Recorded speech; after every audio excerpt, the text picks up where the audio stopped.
Usuarios de la Papaya Digital, bienvenidos una vez más a nuestro segmento de invitados especiales. Hoy en nuestros estudios tenemos un gran precandidato a la alcaldía de Montería que no solamente nos va a hablar acerca de todo lo que tiene que ver con propuestas, sino que nos va a dar un punto de vista totalmente diferente y como lo dijimos tras cámara, hablándole de frente a Montería. El doctor Obey Negrete que está acompañándonos el día de hoy. Doctor, bienvenido, buenos días. Muchas gracias, buenos días, un saludo para todos los monterianos y cuánto gusto me da de estar aquí nuevamente para dirigirme a toda la zona rural y a toda la zona urbana de la ciudad de Montería. Claro que sí, doctor. Vamos a entrar en materia porque esto promete ser una excelente y nutrida entrevista. Vamos a hablar un poco acerca de la trayectoria académica y posteriormente de la trayectoria profesional. Bueno, César Obey empezó su vida en el corregimiento de Sabanal, vivo en Sabanal. Soy hijo del Colegio Nacional José María Córdoba. Me tocó, como todos los de la época, pedalear del Sabanal al Colegio Nacional. Siempre quise ser médico. Quiero contarte eso.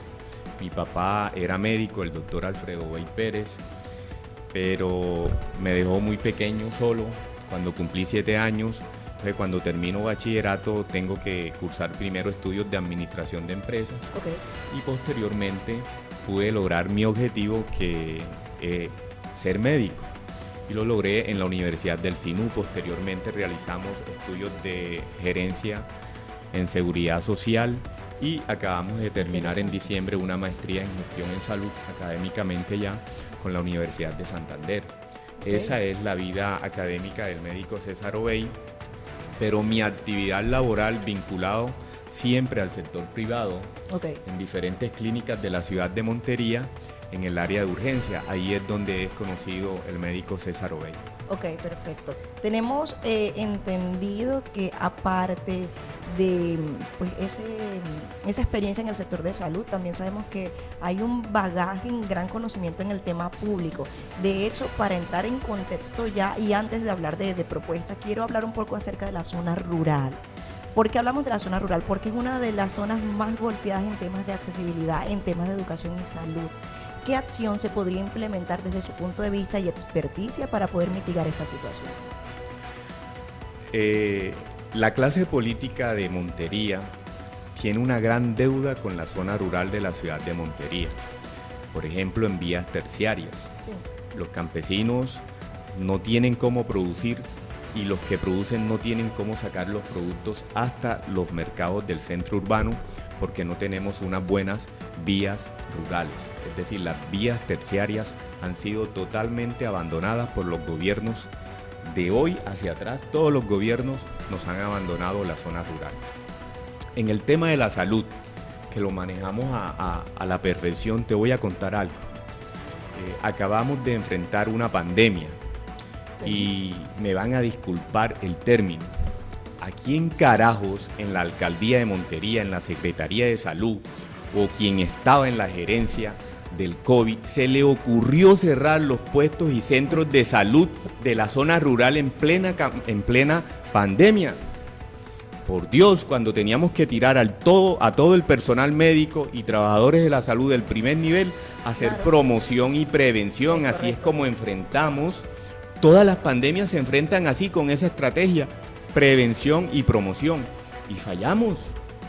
Y aún seguimos así. Fíjate que los centros y puestos de salud de la zona urbana, de la zona rural, no se les presta el servicio de urgencias básicas. Es decir, mi querida periodista, si usted allá tiene una cefalea, una fiebre, una pequeña herida, no se puede suturar, no se te puede tratar. Tienes que trasladarte desde Loma Verde, Los Morindó, hasta las clínicas u hospitales de acá de la ciudad de Montería a congestionarnos las verdaderas urgencias. Claro. Entonces vienes tú que estás allá con un infarto, que te estás muriendo y dices, hombre, me están demorando la atención. Y están atendiendo primero a algo que debió ser atendido allá en el primer nivel. Es correcto. Entonces fíjate cómo el campesino está abandonado en ese aspecto. A mí me preocupa algo de la educación. Y tiene que ver con la calidad, no tiene que ver con la infraestructura. Porque les cuento algo, les cuento mi anécdota personal. Yo mis primeros 3 años de primaria los realicé en colegio privado. Pero como mi papá falleció, quedé a cargo de mi mamá, una madre campesina del Sabanal, mi mamá Cristina Negrete, que me sacó adelante sola, una madre cabeza de hogar. Pasé a la escuela pública del Sabanal, en ese entonces Escuela Rural Mixta El Sabanal. Y ahí realicé tercero, cuarto, quinto de primaria. Okay. A esta persona que ustedes ven hoy aquí en día con 2 carreras, especialidades, maestría, yo llevaba mi asiento hasta la escuela y recibí clases debajo de unos árboles de tamarindo, de mango, y me ven aquí. Entonces por eso no voy a hablar de infraestructura, sino de calidad. ¿Qué sucede? Hoy en día tenemos mejores condiciones, mejores características de infraestructura en las escuelas, en las instituciones educativas, pero la calidad ha bajado en la zona rural. Entonces, un bachiller de zona rural con niveles bajos académicos y con puntajes bajos no va a tener acceso a la universidad pública.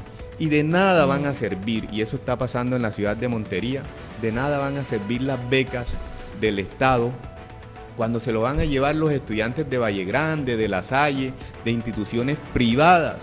Claro. Y ese monteriano que realmente necesita la oportunidad de estudiar, no va a acceder a las becas. Y le digo algo, cuando por X o Y motivo ese bachiller de zona rural llega a la universidad, en el primero o segundo semestre lo saca a la universidad. Sí. Porque digamos que como que no tiene las herramientas básicas para enfrentarlo. Pero hay excepciones que sí. Pelados que vienen formados, que son excepciones, óigase bien. Si en una institución un bachiller saca un buen puntaje y es buen estudiante y los demás están por debajo de ese nivel, es una excepción, no es un proceso. Doctor, y le hago una pregunta. ¿Qué acción se podría implementar, o estrategia, mejor dicho, acción no, estrategia se podría implementar para poder mejorar la calidad de la educación en zona rural? Porque sabemos que uno de los inconvenientes también es el nivel de deserción, que es bastante alto. Usted acaba de tocar un tema importante. En una de las materias de economía, cuando yo hice administración de empresas, leía los índices de deserción y de reprobación que estaban muy disparados en el gobierno de Virgilio Barco Vargas, y se aprobó la famosa promoción automática, porque en ese entonces por cada pelado, por cada estudiante, el gobierno del Estado colombiano asignaba 800.000 pesos. Sí. Entonces, si el pelado reprobaba o desertaba, nosotros como Estado estábamos perdiendo esa inversión. Y un colombiano más que dejaba de formarse y de aportarle a la vida laboral o productiva de nuestro país. Entonces, hoy en día usted toca un factor importante. Los índices de deserción y de reprobación no son tan altos, sino porque se lo debemos a eso, a la promoción automática. Pero de deserción sí, y ahí inciden muchas cosas. El acceso a la educación. Y no solamente de que, bueno, ingresé a la institución educativa, no, son las vías. Hoy en día es difícil también trasladarse a una institución educativa. El hambre que está pasando la zona rural, no solamente en lo urbano, en zona rural también se está aguantando hambre, y cualquier ser humano hoy en día no tiene las berraqueras que hemos tenido muchos en el pasado de tirar pedal, de aguantar hambre para poder llegar a una universidad. Y le digo algo, muchos médicos, especialistas, subespecialistas que usted observa por ahí, pasaron necesidades, pero fueron unos berracos que se formaron en contra de esas adversidades, porque así nos toca aquí en Montería y en Colombia, para poder llegar. Lucharla definitivamente. Es así. Quisiera de hecho extender la entrevista para hacer miles de preguntas más, pero bueno, hay que entrar pues en materia sobre otros puntos importantes, y también quiero hablar acerca de cuál es su percepción de la situación actual de empleos formales e informales. Montería es una de las ciudades con mayor índice de empleo informal. ¿Qué sucede con eso? Mire, el Departamento Administrativo, o sea, Nacional de Datos o de Estadísticas, DANE, arrojó los resultados. Montería es una ciudad informal, después de Cúcuta. Está Montería en la segunda posición, ahí estamos en el podio nacional, como la segunda ciudad más informal a nivel nacional. En empleos formales alcanzamos la cifra de 28.000 y algo empleos formales. con pequeños empresarios. Y ahí les quiero decir algo, no se dejen engañar cada 4 años de candidatos que vienen ofreciendo propuestas inalcanzables, irrealizables. Si en Montería tenemos 28.000 empleos, ¿a quién carajo se le va a ocurrir ofrecer 27.000 empleos? Nadie tiene la varita mágica para poder cumplir eso, es irrealizable. Y usted me acaba de decir algo, el empleo informal. Por ejemplo, la empresa Vidasinú contrata por outsourcing, o sea, una tercería. Y ahí están las famosas bolsas de empleo, que no le pagan las primas, que no le pagan las cesantías, intereses de cesantías, es decir, todas las prestaciones sociales a los trabajadores. Quiere decir que la S. Vidasinú contrata trabajadores informales. Claro. Fíjate. Y eso no ayuda a crecer a la economía. Las paradojas sí. de la vida. Y eso sucede en todas partes. Es más, estamos en campaña política ya. Todos esos jóvenes universitarios que están trabajando con precandidatos o candidatos a X o Y campaña, les están pagando de 20, 30 mil pesos. Eso es un empleo informal que los utilizan cada 4 años. Y luego pasa la campaña, te dan la patada en las nalgas, chao, no te veo más. Y así utilizan a los profesionales y estudiantes universitarios aquí en la ciudad de Montería. Eso es economía informal. Y en definitiva no ayuda al desarrollo de la ciudad. Doctor, quiero que hablemos, si es posible, de reducirlo en 3 aspectos. ¿En qué se diferencia el doctor Obey de otros candidatos? Si lo podemos reducir a 3 aspectos esenciales. 1. La forma de llegar, de hacer política.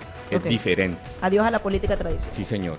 César Obey está enfrentando a las 2 clases políticas tradicionales aquí en Montería, que ustedes las conocen, que tienen 2 candidatos. Nosotros venimos trabajando hace años y es un proceso. Para César Obey llegar a ser médico pasó por la escuela, el colegio, la universidad y posteriormente trabajó. Para nosotros llegar a la alcaldía de Montería venimos en un proceso que lo hemos luchado. Y aquí está la diferencia. Le hablamos de zona rural porque la conocemos, la necesidad. Vivimos en zona rural, además de médico tengo la actividad agropecuaria, la conocemos. En salud nos hemos dado la pela por la ciudad de Montería.